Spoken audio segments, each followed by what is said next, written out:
भेड़िए जब शिकार करने निकलते हैं अकेले नहीं निकलते, सबके सब झुंड बनाकर निकलते हैं।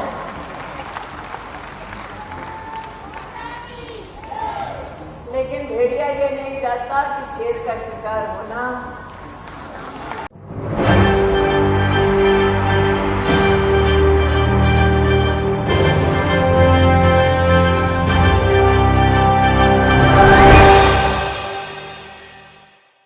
नमस्कार, एसपीएन 9 न्यूज में आपका स्वागत है।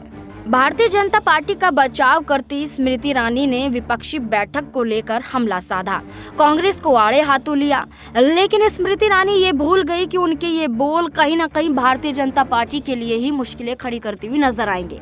अब ऐसे में कांग्रेस ने स्मृति ईरानी को सच्चाई बताई है। दरअसल केंद्रीय मंत्री स्मृति ईरानी द्वारा विपक्षी दलों को भेड़ियों का झुंड बताने पर कांग्रेस ने अब पलटवार किया है।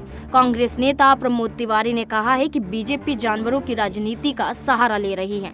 उन्होंने स्मृति ईरानी से पूछा कि एक समय एनडीए में 40 पार्टियां थी, क्या वो हमारे खिलाफ भेड़ियों का झुंड था? वो कांग्रेस के राज्यसभा सांसद ने स्मृति ईरानी को नसीहत देते हुए कहा कि स्मृति ईरानी को भाषणों की मर्यादा बनाए रखनी चाहिए।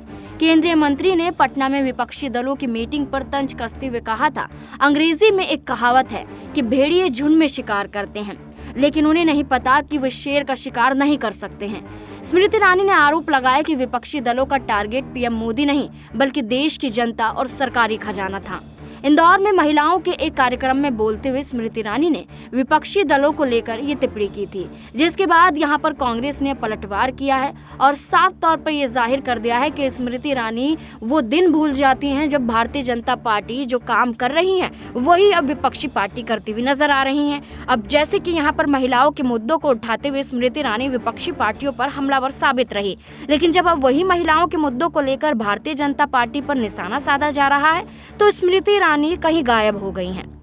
अमेठी में जब उनसे सवाल पूछा जाता है कि महंगाई इतनी बढ़ रही है, आप तो दाम कम करने वाले थे और अमेठी में एक अलग ही अवसर लोगों को देने वाले थे, लेकिन स्मृति ईरानी वहां भी पत्रकार को फटकार लगाती हुई नजर आती है, धमकाती हुई नजर आती है।